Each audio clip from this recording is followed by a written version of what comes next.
Salut! Alors, bienvenue sur le podcast de Cam Laperdue. Alors, s'il y en a peut-être qui m'ont déjà vu sous le nom de la Cavalière Gucci, j'ai fait un rebranding complet. J'ai tout restarté à zéro. Pour la simple et bonne raison que je ne voulais plus parler de la même chose. Oui, je vais reparler de communication animale, de canalisation et tout parce que ça fait partie euh, de mes nombreuses passions. Mais j'ai découvert la multipotentialité et j'ai compris pourquoi en tout cas, j'ai vécu autant de dégoût à me faire dire que fallait que je me concentre sur un sujet, sur ma chaîne, sur mes trucs. Puis là, j'ai décidé que non. Moi, je brise, je brise ces chaînes-là et je décide de parler d'absolument tout ce que je veux. Donc, c'est pour ça que je fais le rebranding. Puis, vous allez comprendre le nom dans vraiment pas longtemps, en fait, parce que, je vous l'explique là, ça m'est arrivé il y a 1 an. Tu sais, là, j'avais juste comme, ah, la perdue. Il y a quelque chose qui va s'appeler la perdue dans mes affaires à ma vie. Ça m'est comme resté en tête depuis l'année passée.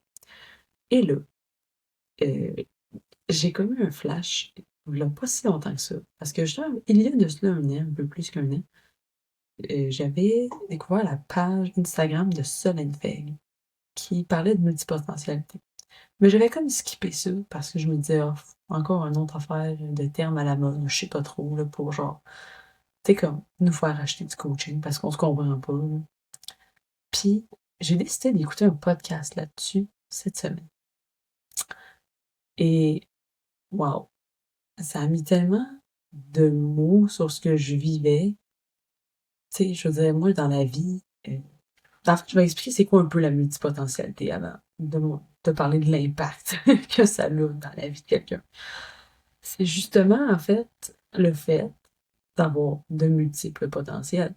Tu sais, c'est d'aimer apprendre. C'est de pas aimer faire la même chose à tous les jours. Fait que, tu sais, tes jobs routinaires, ça tue, là. Ça tue l'intérieur parce que c'est plat.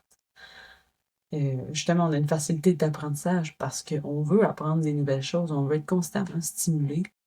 C'est la peur de faire la même chose pour le restant de ses jours. Et ça peut être dans plusieurs sphères de ta vie, là. Tu sais, moi, genre, je pense surtout de job parce que c'est ce qui m'a affecté le plus. Parce que, veux pas, on est dans une société qui nous invite à nous spécialiser.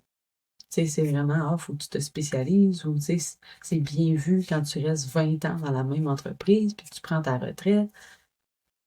Tandis que quand t'es multipotentiel, c'est genre ton pire cauchemar de rester 25 ans à la même place puis de sentir que tu stagnes. Puis ça peut être dans tes loisirs. Par exemple, moi, j'ai fait du dessin, je joue aux jeux vidéo, j'ai fait de l'équitation, j'ai fait de la pole, du pole dance, mais genre le sport, là, pas comme stripper. J'ai fait de la course, j'ai fait du tennis, j'ai fait du badminton, j'ai fait du ski. J'ai essayé plein d'affaires. Puis je vais continuer d'essayer plein d'affaires parce que j'aime ça. Ça peut même se répercuter dans les relations des gens. Ça s'est déjà un peu répercuté dans les miennes, par le passé surtout. J'ai su des affaires, puis finalement, c'était pas super. Mais tu sais, il y a des gens pour qui ils se voient vraiment pas rester avec la même personne, peu importe c'est qui. Puis ça, je vais pas trop m'étaler dans le côté relationnel parce que pour ma part, ça m'a pas affecté assez pour que j'aie une expertise en parler, ou même juste une certaine idée, si tu veux. En tout cas, j'en reparlerai peut-être un peu là, de comment ça a affecté mes relations passées. Mais c'est comme pour que tu vois le gros portrait, tu sais. C'est que tu veux pas rester dans la même affaire tout le temps. Et ça, dans plusieurs sphères. Fait que là, quand j'ai découvert ça, là, que c'était pas juste parce que j'étais une éternelle insatisfaite ou que j'avais un problème, puis que c'était juste ça, la multipotentialité, j'étais comme, OK, mais maintenant, j'en fais quoi là, de ça? Puis là, encore une fois, mettons, d'au moins de le savoir, ce que ça peut faire pour t'aider. C'est que, mettons, au niveau de ta job, il y a des métiers qui vont avoir plus de variété, tu sais, dans les tâches quotidiennes à faire et tout. Fait que déjà là, ça peut comme alléger un peu au niveau de pas t'ennuyer. Versus si t'es réceptionniste, puis je veux dire, j'insulte pas les réceptionnistes, mais mettons, moi, c'est une des pires jobs que je pourrais faire parce que c'est des tâches répétitives. tout le temps la même chose, ben, tu sais, va pas dans ce genre de job-là. Sinon, tu sais, encore là, quelqu'un au niveau de ses relations, ça l'affecte, ses relations beaucoup, ben là, ça serait de choisir des configurations relationnelles qui répondraient à ça. Puis sinon, ben dans les loisirs, ça m'a pas affecté proprement dit, tu sais, c'est le fun, là, on peut échanger de loisirs, là. C'est sûr que si tu t'équipes dans le cut-off à chaque fois, puis que là, tu changes de loisir, ça se peut que financièrement, tu trouves ça un peu chiant. Mais sinon, tu sais, c'est vraiment comme, en gros, c'est ça, en fait, que ça fait. Fait que je suis comme vraiment contente d'avoir pu mettre des mots là-dessus, à tout le moins. Puis le but, en fait, de cet épisode-là, c'est d'en parler, puis de normaliser ce que c'est.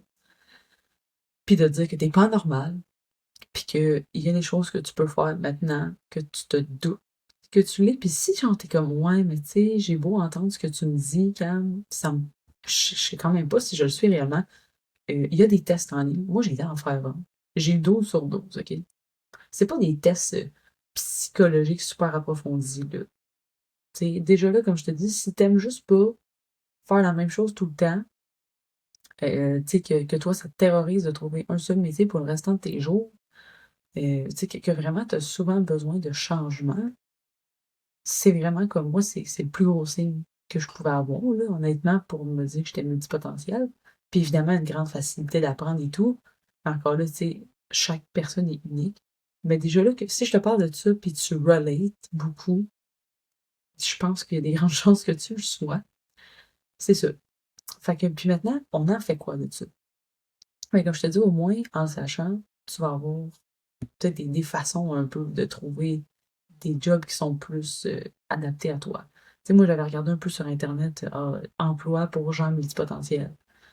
Puis, tu sais, ça ressort beaucoup dans l'entrepreneuriat, évidemment, parce que tu mets beaucoup de chapeaux quand tu es entrepreneur. Puis, tu peux faire beaucoup de choses différentes. En fait, dès que tu décides de faire de quoi en tant qu'entrepreneur, tu le fais.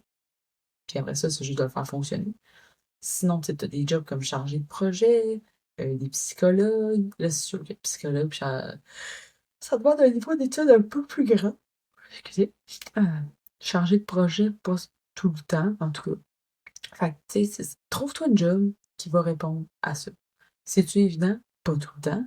Là, après ça, il faut trouver une job avec un salaire qui fit à notre rythme de vie, tu sais. Puis encore là, tu sais, il y en a des gens multipotentiels qui vont juste se dire, regarde, je sais que moi, ce qui me fait triper, c'est de changer souvent, mais il y en a qui vont se décider de ne pas le faire dans leur job. Ils vont juste le faire dans leur loisir, dans leur relation. Bref, ça va varier pour tous et chacun.